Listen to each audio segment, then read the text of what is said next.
Lepas tu dia kata, "Mami, I tak main Roblox lah. I tengah buat quizzer ni." Saya pandang suami pandang saya. Kita macam, sebab kita tahu tu main apps kan.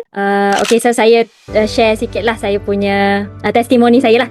So saya ada 2 orang anak yang dah join e-tuition ni. Satu sekarang ni nak masuk darjah 4, dan satu lagi daripada prasekolah nak masuk darjah 1. Sebagai mak pada saya sebenarnya betul-betul rasa terkejut lah, dan saya rasa bersyukur dengan perubahan yang berlaku lah pada anak saya ni, anak-anak saya. So anak saya yang pertama, anak lelaki, dia ni dari kecil memang suka belajar, dan dia ni bijak. Tapi kesilapan saya adalah saya bagi gadget dekat dia sebelum masanya.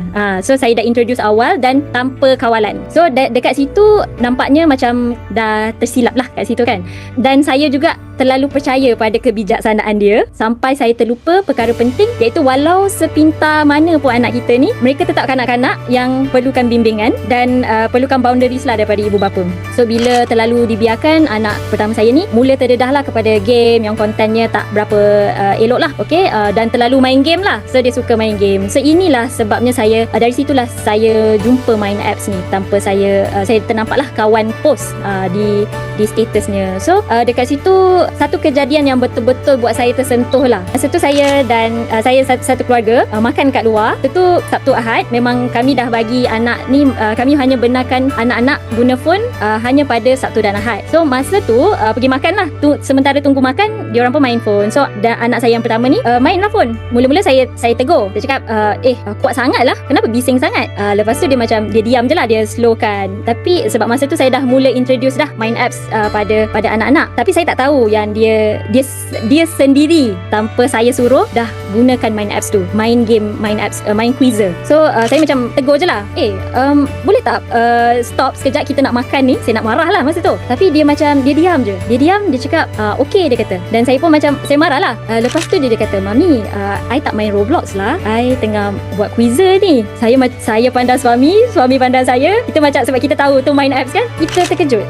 Dan akhir sekali rasa macam, yelah, satu rasa, tapi bermakna dekat situ pun saya terkejut dan rasa sangat bermakna budak yang tanpa kita suruh pun dia sendiri boleh nak main, maksudnya nak belajar. Kita gunakan pendekatan main game ni pada saya sangat-sangat macam nak cakap, macam sangat-sangat membantulah untuk budak yang dah mungkin kita kata ada addiction kepada handphone dan sebagainya. So benda tu actually buat saya rasa gembira, dan saya dan suami pun mula untuk bagi pujian pada dia. So adik dia pun bila nampak kita mula bagi pujian, so dia pun rasa teruja, dan dia pun rasa, dia selepas tu dia cakap, "Mami, bolehlah nak pinjam phone you nak main apps juga, nak buat main apps juga." Sedangkan sebenarnya sebelum ni memang ada akses tu, tapi kami cuma bila teringat baru kami bagi. Tapi bila keadaan tu jadi, barulah kami tersedar dan rasa macam kita sebagai mak bapak yang sebenarnya kena make sure dia dapat akses kepada benda ni dan main apps ni, dan betul-betul manfaatkan apa yang ada dekat dalam tu,